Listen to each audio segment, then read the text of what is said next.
Back to our learning of ethics of our fathers of Pirkei Avot. We are in the 12th Mishnah, where it says Hillel v'Shammai kiblu mehem.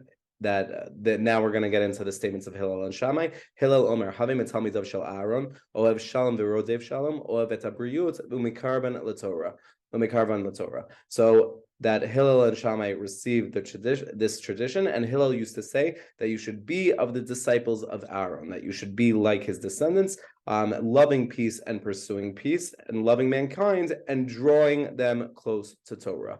Okay, so we're gonna, like we always do, break down these different comments, but we're gonna look at it through the realm of the Maharal of Prague, a very, very popular commentary.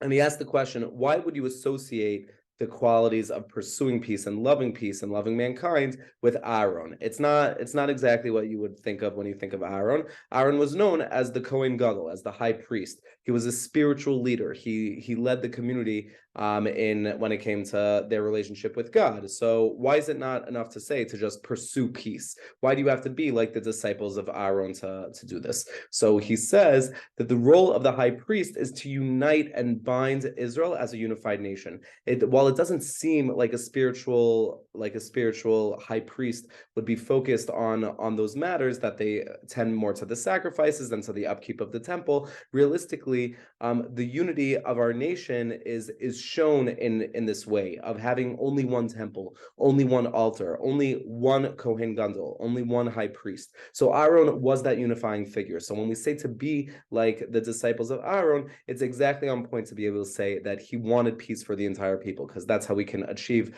appropriate results, not just spiritually, but in other ways as well. And when we talk about loving peace, what's the difference between loving peace and pursuing peace? That loving peace is more about preventing disputes from arising, that we should be very mindful about where things are leading, how we speak to one another, how we act in other people's presence. And then pursuing peace is restoring a harmony that's been lost. One of the hardest things to do is to be honest with ourselves and say, I'm sorry that I made a mistake.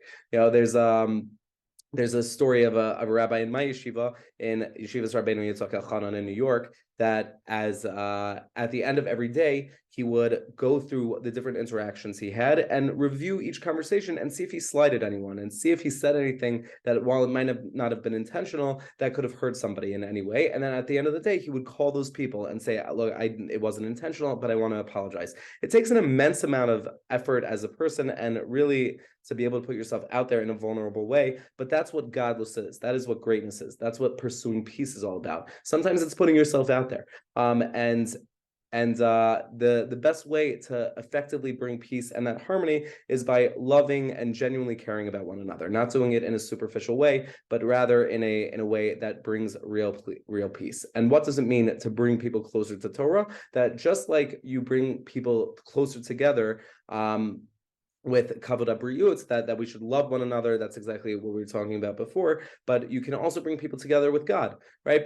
There's every study imaginable, not every study, a lot of studies, and a lot of evidence that we know says that if you have a better relationship with one another, it also will enhance your relationship with God in every other way, right? So there's a reason religion is a thing, that spirituality is a thing. It allows us to be better. It allows us to love one another in a great way. And lastly, it's important to note that Hillel, while he's talking about love, he's talking about love with everybody. He's not just saying that you should love Jews, but rather you should love all of mankind. You should love all of God's creations. And so we are not a only Jewish focused learning program here, but rather it teaches us how to be good for everybody. And that is what Hillel is bringing to the table. He's talking all about love. Looking forward to continuing with you tomorrow.